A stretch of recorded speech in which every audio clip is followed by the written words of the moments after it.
प्रियजन हो, मी तुम्हाला येशूच्या नावाने अभिवादन करतो. कसे आहात? तुम्ही ठीक आहात ना? हा दिवस तुमच्यासाठी कसा चालला आहे? आज सकाळी तुम्हाला कसं वाटतंय? तुम्ही आनंदी आहात की निराश? तुम्हाला भीती वाटतेय का? तुमच्या समोर काही आव्हानात्मक गोष्टी आहेत का?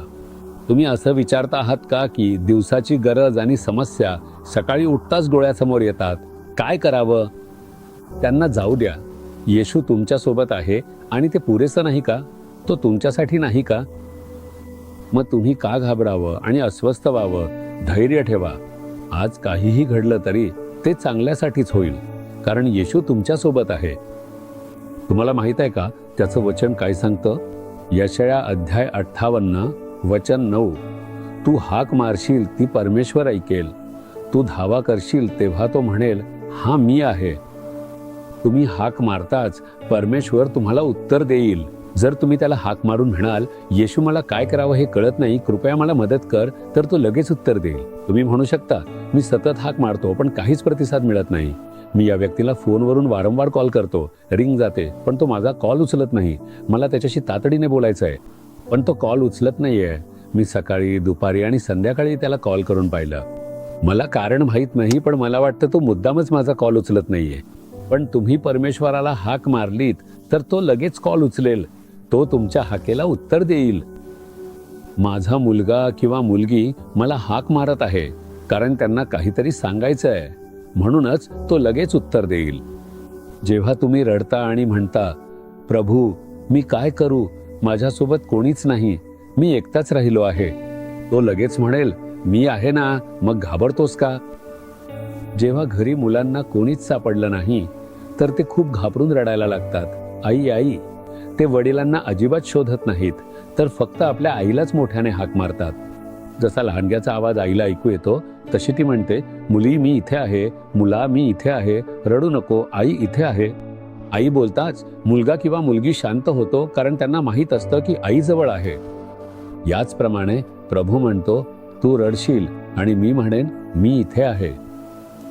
तुम्हाला वाटतंय का की मी तुम्हाला सोडून कुठेतरी गेलो आहे? नाही, मी तुमच्या जवळच आहे. मग भीतीने का रडता? तोच येशू आहे. तुम्ही हाक मारताच तो उत्तर देईल. तुम्ही भीतीने रडलात तर तो म्हणेल, मी इथेच आहे, घाबरू नकोस, मी तुझ्या सोबत आहे. तो असं कोणाला म्हणेल?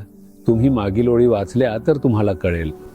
जे गरजूंची मदत करतात, जे भुकेल्यांना आपला अन्नाचा तुकडा देतात आणि जे नग्नांना पाहिल्यावर त्यांना कपडे घालतात. जर तुम्ही दुर्बलांविषयी काळजी घेतली आणि त्यांच्यावर प्रेम केलं, त्यांना मदत केली, तर परमेश्वर तुमच्या हाकेला त्वरित उत्तर देईल. पण जर तुम्ही स्वार्थी राहिलात आणि इतरांची पर्वा केली नाही, तर परमेश्वर म्हणेल, तू फक्त स्वार्थी आहेस, मी तुला का मदत करू? तो असं विचारणार नाही का?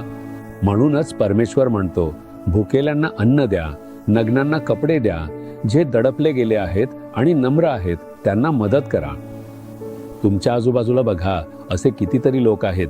तुम्ही सगळ्यांना मदत करू शकणार नाही, पण 2-4 लोकांसाठी तरी तुम्ही हे करू शकता.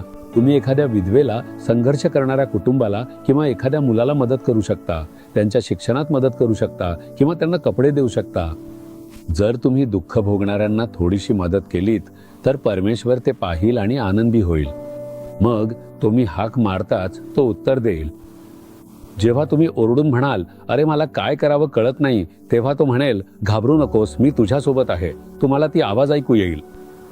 त्यासाठी तुमचं जीवन असं असावं की ते परमेश्वराला आवडेल. तुम्ही ज्या कोणाला मदत करू शकता, जेव्हा शक्य असेल तेव्हा मदत केली पाहिजे. गरजू लोकांना मदत केली पाहिजे.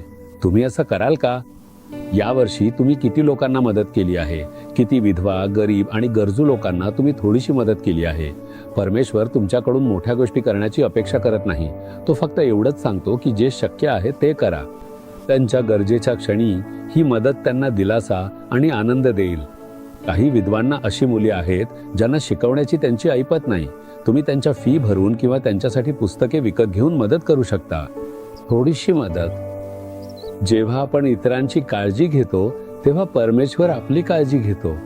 तुम्ही असं म्हणाल का, प्रभू जर तुला वाटत असेल की मी कोणाला मदत करावी तर त्यांना माझ्याकडे पाठव, मी तुझ्या वचनानुसार त्यांना मदत करेन. अशा प्रकारे प्रार्थना करा आणि पहा, तो योग्य लोकांना तुमच्याकडे आणेल आणि तुम्हीही योग्य लोकांना मदत करू शकाल. यामुळे तुला आणि प्रभूला दोघांनाही आनंद मिळेल. समजलं का? आता असं म्हणा, प्रभू, तू असा देव आहेस की माझा आवाज ऐकताच उत्तर देतोस. तू असा देव आहेस की माझी भीती पाहतोस आणि मला धीर देतोस. असं सांगतोस, घाबरू नकोस. तुझ्या इच्छेनुसार मला गरीब आणि गरजू लोकांना मदत करता यायला हवी. ज्यांना कपड्यांची गरज आहे त्यांना मी कपडे द्यायला हवेत. मी भुकेल्यांना अन्न द्यायला हवं. प्रभू, मला शक्य तितकी मदत करायची आहे. मी स्वतःला यासाठी समर्पित करतो. कृपया मला वापर. योग्य लोकांना मदत करण्यासाठी मला मार्गदर्शन कर. मी येशूच्या नावाने प्रार्थना करतो. आमेन. आमेन. जीसस रिडीम्ड मराठी ह्या यूट्यूब चॅनेलला सबस्क्राईब करा. सबस्क्राईब बटनावर क्लिक करा आणि बेल चिन्हावरही क्लिक करा. दररोजच्या नवीन कार्यक्रमांची माहिती मिळवा.